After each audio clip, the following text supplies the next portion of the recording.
Born December 9th, 1929, John Cassavetes was an American actor, screenwriter, and filmmaker. He appeared in many Hollywood films, including his own.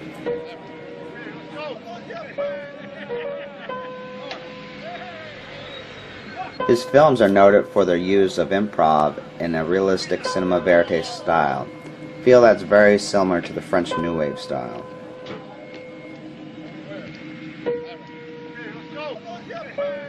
Born in New York City, but raised in his early years in Greece, Cassavetes' family moved back to Long Island, New York, where he finished high school. Cassavetes graduated from the American Academy of Dramatic Arts. Afterwards, he took small parts in theater and on television in anthology series. By 1956, Cassavetes had begun teaching method acting in his own workshop in New York City.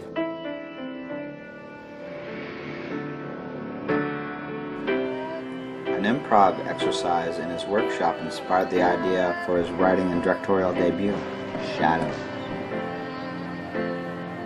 The money for the film was raised through friends and family. Cassavetes' jazz-scored improv film explores interracial friendships and relationships in the beat era in New York City. Cassavetes wouldn't direct another one of his signature improv films for another 9 years. In the meantime, he acted in movies such as The Killers, The Dirty Dozen, Roman Polanski's Rosemary Baby, and The Fury. Cassavetes' second independent film, Faces, debuted in 1968, starring Jenna Rollins, Cassavetes' real-life wife. Faces was nominated for 3 Academy Awards: Best Original Screenplay for Cassavetes, Best Supporting Actor, and Best Supporting Actress.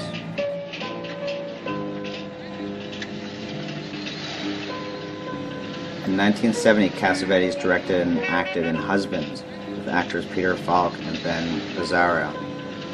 They played a trio of married men on a spree in New York and London after a funeral of one of their best friends.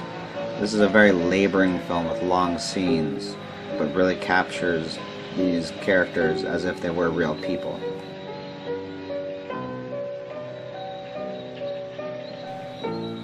A Woman Under the Influence from 1974. Female, played again by Jenna Rollins. Amazing, just one of the best performances by a leading female. This film not only gave her a nomination, as well as John Cassavetes received one for Best Director. My name is Garson Cross. I know. You know? I know, Garson. You got a light? A drink? I don't think we can get to. Sure, I just got paid. I'm loaded. What's your pleasure?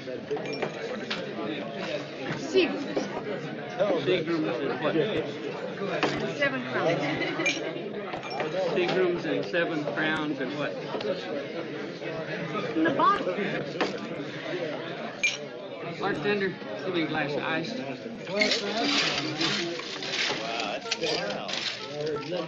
There we go, over here. Right there. In 1980, Cassavetes and Roland would hook up again for another one of her Oscar-nominated performances with Gloria. One of Cassavetes' later films, Love Streams, is really good as well. It sticks to the vein of what Cassavetes did with his earlier films. Cassavetes has quite a legacy. He's regarded sometimes as the father of independent American film, as well as also fathering Nick Cassavetes, whose film work includes The Notebook. He cast his mother as the woman with Alzheimer's. Aside from presenting difficult characters whose inner desires were not easily understood, Cassavetes paid little attention to the impressionistic cinematography, linear editing, and star-centering scene-making that are fashionable in both Hollywood and art films. Instead, he chose to shoot mostly handheld with general lighting or documentary style to accommodate the spontaneousness of the actors. Cassavetes was never interested in working with actors or actresses who were more concerned with their own personal image than that of the character whom they were portraying, which is why he rarely, if ever, had actors or actresses of note other than his wife in his film. As Cassavetes himself said, he strove to put actors in a position where they may make asses of themselves without feeling like they're revealing things that would eventually be used against them. How Cassavetes used improv in film is frequently misunderstood. With the exception of the original Shadows, his films were completely scripted. Confusion arises in part because Cassavetes allowed actors to bring their own interpretation of the character to the performance. Dialogue and action were scripted, but delivery was not. Cassavetes' unorthodox characters reflected his similarity, unconventional mythology in the making of his films. He employed mostly his friends as actors and on-set personnel, generally for a little or no money, guaranteed in a share in the profit, if any, of the film. Both Shadows and Faces, two of his earliest films, were shot over 4-year periods on weekends and whenever funds became available.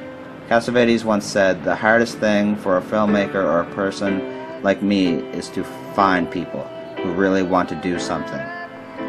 This on-set methodology differs greatly from the director-run set of a big-budget Hollywood production. The best thing about Cassavetes' film is the actors portraying their craft. It looks so genuine. You just really can't explain what you're watching. You're just watching someone's life.